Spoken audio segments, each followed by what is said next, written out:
Namaste everybody. So this video is a little bit around my own personal story with breast cancer, hair loss, and how I have been seeing it from an energetic point of view, which is a little different than maybe the way that you have been seeing your hair loss. So I wanted to share this with you today. So first of all, my background is with yoga, with ayurveda, and with energetics. So understanding the truths of things beyond the limitations of the mind. So despite all the things that we think about hair loss, I kind of get rid of those and say, well, what from an energy point of view, from a spiritual point of view, is this all about? What can it mean to me? And so this has been a fairly new topic, thinking about the hair loss, because my breast cancer diagnosis was only in November of 2022. So I was diagnosed with stage 1 triple negative breast cancer, and I decided to go through with a double mastectomy, and I was also told that afterwards I would go through 4 rounds of chemotherapy. Now, right from the get-go, the doctors never promised or gave me any false hope of keeping my hair. They told me pretty much that the type of chemotherapy that I was going to be getting would, like 99% sure, cause my hair to fall out. And it did. But the way that I viewed the hair loss might be a little bit unconventional. So I'm going to share the energetics of my experience. And, you know, I kept my hair here as just a little reminder of what it is we're actually talking about. This stuff that is just, you know, now it's off my head is just a bunch of clumped hair, right? But when it was in my head, it definitely meant more than just this. So I wanted to share with you so that you might feel a little bit more empowered and knowledgeable about what is happening from an energetic point of view. So let's just start with, you know, when my hair was in my head, it definitely gave me a sense of identity as a woman. It led me, or gave me the ability to kind of craft my look. My hair was quite long, so I could wear it up, I could braid it. It could definitely kind of tweak the way that I wanted to present myself. And I'm not gonna lie, right? It was also a way of presenting myself as being attractive as a woman. Yeah, that's probably totally conditioned, but it's the truth. So it definitely had an identity feeling and some kind of power feeling to it. And before I actually decided to shave my hair off, so they told me that between the first and second treatment, the hair would start to fall out. And it really did. It started like clumping, and just like anytime I touched it, there would be like just masses of mat in my hair. So I was like, you know what? I'm done with finding hair in my food, hair on my clothes, hair in my car, hair everywhere. I just shaved the whole thing off. But before, I had this like super emotional moment where I was just crying for 2 or 3 days, and at an energy level, you know, so it wasn't like a mental thing. I wasn't like thinking about something and then crying, but the subtle body, the energy body, knew that it was about to experience it, or was experiencing a loss. And when we lose something, the hair falls, it falls down like a waterfall, it falls down. And so it made sense to me as an energy worker that the same feeling of moving down and releasing down is the same feeling that we have of water. And so with the impending knowing that my hair was going to be completely lost, the tears came.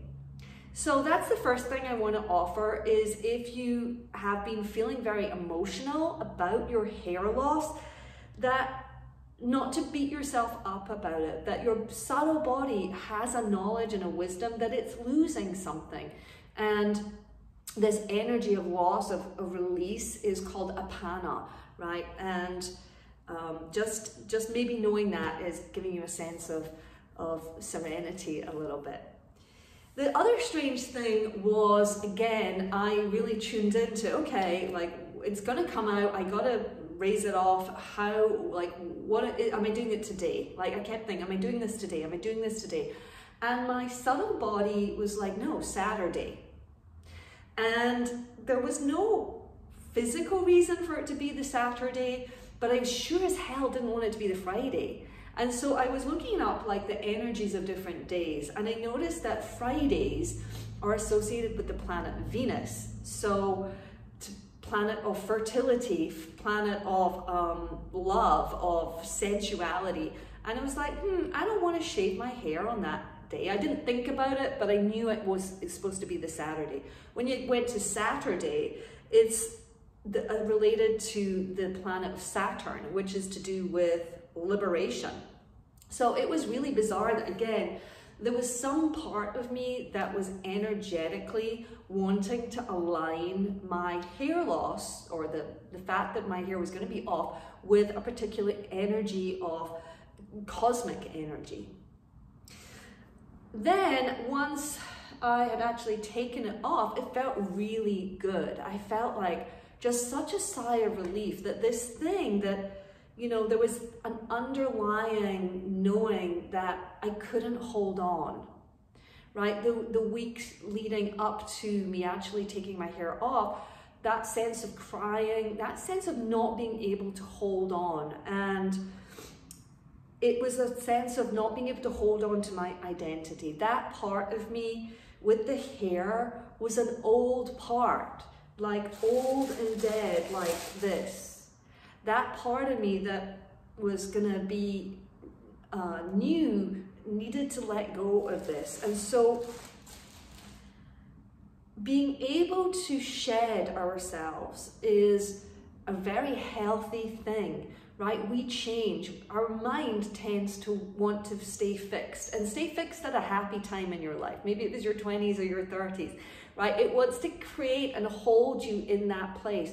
But as an evolutionary soul, your body is not fixed, right? Your body is moving and adjusting and able to be with all of the things that are coming to you, right? The challenges that you get, you're more than capable of meeting them. You might need to reframe your mind a little. You might need to come to a little bit more spiritual perspective, the helicopter perspective, but you are able to take them on. And so as soon as I admitted that, yeah, the hair was my identity, yes, I was going to lose it, and on a Saturday, then this feeling of release happened, the fact that I had released the identity. And then these threads that are the hair came out from my scalp, and I was able to surrender to the part of me, the soul part, the spiritual part, that doesn't really get affected about hair loss, right? And so it's the spiritual part. And hair traditionally has been a part of the body that's really connected with spirituality. So I wanted just to tip into that. So it's not just my story, but the story of many religions and many spiritual texts. That hair is the most etheric part of ourselves. And if you imagine in the Ayurvedic system, your body, and the yogic system, your body is made up of 5 elements. You have the element of earth, right, of bone. Your body is fleshy. You have the element of water in your body through the reproductive system, through the lymphatic system. You have the energy of fire through your body temperature, through your digestion. And you also have the element of air through the little air gases in your blood and through the lungs. And then you have the element of ether, that you take up a space, right, around your body. Like you could cut around my body. There's a space that I contain. And the hair is the most, if you imagine just one strand of hair, like it's you, all of your DNA is in this piece. And yet it's so thin. It's just, you know, and yet if someone pulls your hair, you feel it. So it's super etheric, and it relates to the aura. It's almost like the part of you that's not you, but can still feel you. So it's the closest to your energetic field. And you can imagine it like etheric threads. So you imagine like there's me, and then there's something that is breathing me, wants me to be alive, wants me to be in this body. There's something, whether you want to see that as God or spirit or soul or higher self, whatever you see it as, it's there for all of us. And the hair is almost like an etheric antenna to connect to that. It connects to our nervous system within our body, right in the hair follicle. So it's connected to your nerves, and it's connected to that which is out with you. I always think of these cartoons where you see someone freaking out, right? Their hair is like, ah, right? So energetically, you know, some days we feel like that, like the hair. So it's got that already just by the nature of its being what it is. It does have that spiritual aspect. What's really fascinating is how that trickles down into various religions. So there are some religions that issue taking the hair off, right? Releasing the egoic identity of you being you, and letting kind of God or your higher self be more connected to your hair, right? There's no identity. There's no, this is me, ego me here. There's just this direct connection. So you have, for example, the monks would create the tonsure here. You have the Buddhist monks who would shave everything off, and other traditions where hair is seen to be taken off as heightening connection to God, to spirituality. And then there are the split camps that say that your hair is your strength, right? It's like you own your own personal strength as a human being. And so to cultivate more of that. So like the Rastafarian, the head is using the Rasta dreads.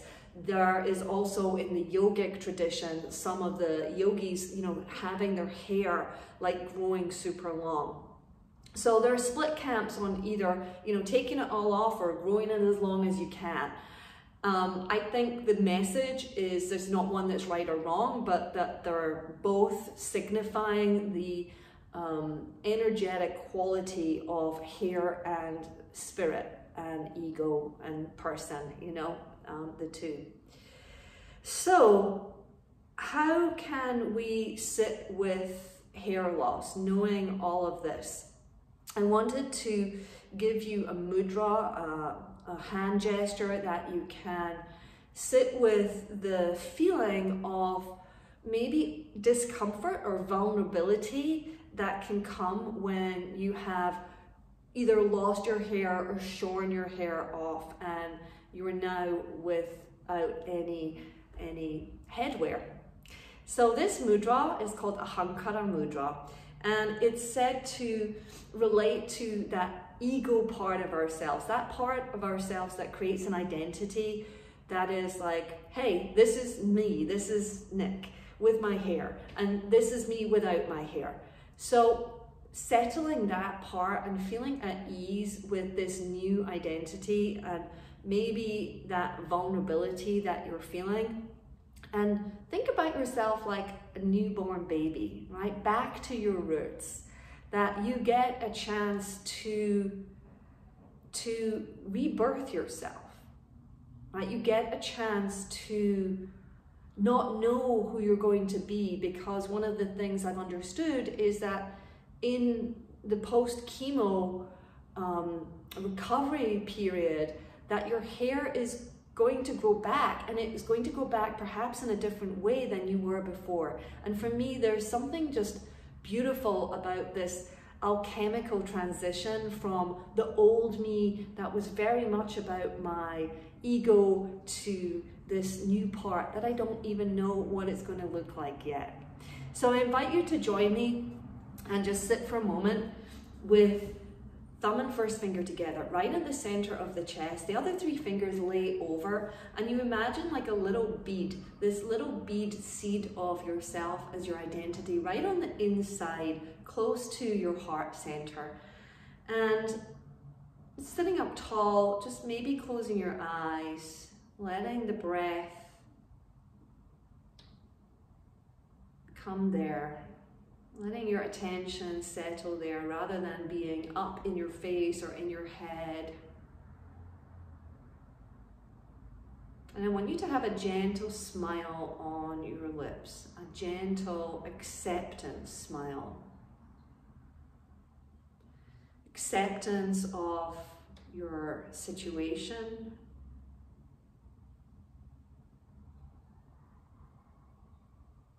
Acceptance of the part of you that is changing.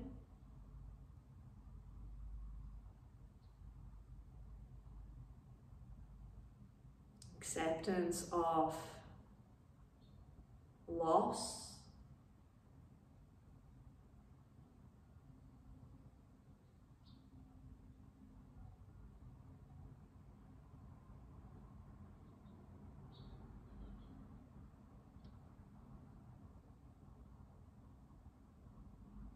You might even feel that there's a place where it just comes to stillness, like a sigh, an emptiness.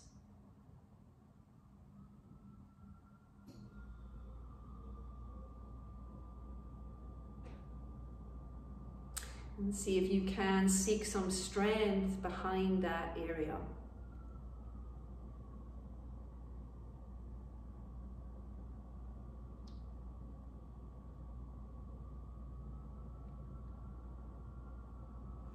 Any time that you feel yourself nervous or anxious,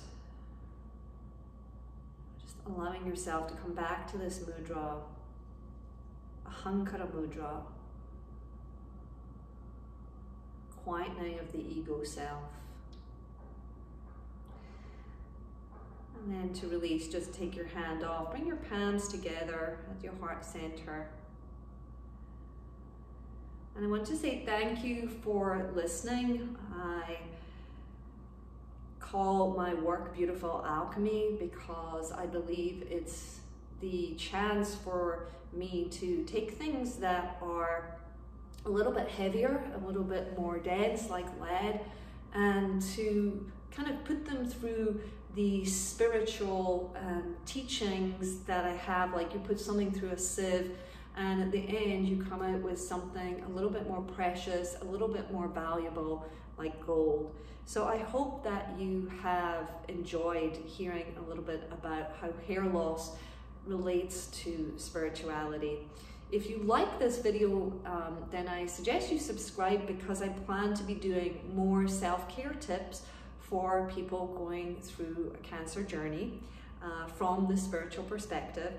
And the other thing that I'm offering is every week I'm going to be teaching live stream yoga classes through my personal online studio. And I invite you to come. I'm calling it Wigs Off. So it's a chance for you to let your crown chakra really open up and reveal itself in all its glory. You do not need to worry about doing a downward dog and your wig falling off. If you'd like to come along to the live stream classes, then I'll put a link in the show notes below, or you can go to beautiful-alchemy.heymarvelous.com and sign up through the calendar. After those live stream events, they'll be from now through the middle of April, and then they will be recorded and put into a Pretty in Pink hub, which will be a recorded library. It's free for everyone, so either for yourself or for others going through their cancer journey, trying to understand hair loss and wanting wellness without their wig, then I highly recommend going and grabbing that online resource for yourself. It's free, it's available, and I hope you enjoy it. Hari Om, Om Tat Sat. Namaste.